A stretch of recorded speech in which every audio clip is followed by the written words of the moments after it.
Hi, welcome back to Faith Series. Hope you enjoyed last week's lesson about Abraham. This week we'll be learning about his wife Sarah. Because Abraham had this great aura about him, many times we forget Sarah and how her faith impacted people around. I just want to share a couple of scriptures about her. Let us go to Hebrews chapter 11 verse 11 to 12. Here it says, "And by faith even Sarah, who was past childbearing age, was enabled to bear children because she considered him faithful who had made the promise. And so from this one man, and he was as good as dead, came descendants as numerous as the stars in the sky and as countless as the sand on the seashore." Here Bible says, because Sarah had faith, God enabled her body to bear child. Even Abraham was old. But what made the difference is Sarah's faith. So let us see in the Bible, we'll see another passage to see whether Sarah was this faithful before. Let us turn our Bibles to Genesis chapter 18. Before we go ahead with this passage, I want to share a little bit of background about this. What was happening here was God was talking to Abraham, and he was promising him that Abraham will have a child. And Sarah was overhearing this conversation, and she was not able to believe it. Let's go there. Genesis chapter 18 verse 11 to 15. Here it says, "Abraham and Sarah were already very old, and Sarah was past the age of childbearing. So Sarah laughed to herself as she thought, 'After I am worn out and my Lord is old, will I now have this pleasure?' Then Lord said to Abraham, 'Why did Sarah laugh and say, will I really have a child now that I am old?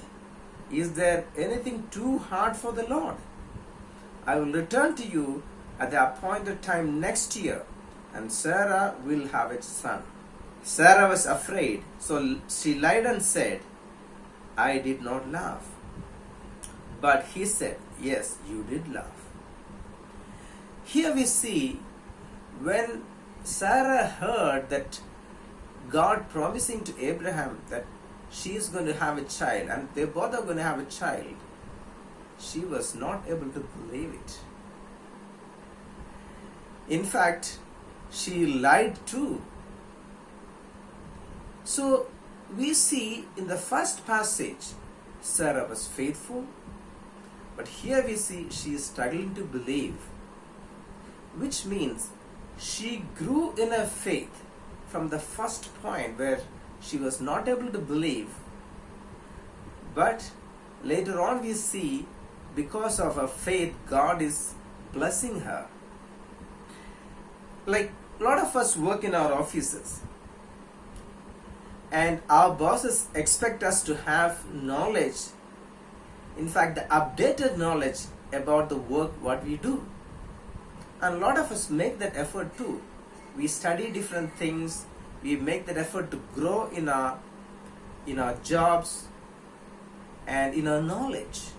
But what about our relationship with God? What about our faith? Are we making enough effort to grow in our faith? Bible says listening to the message will help us to grow in our faith. Today, are we listening to good messages so that we can grow?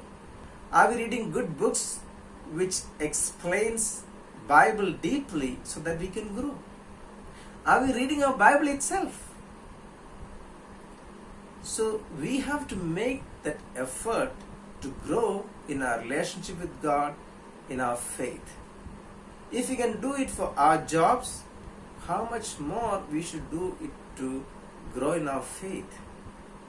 Today I just want to encourage all of us to grow in our faith, just like Sarah did.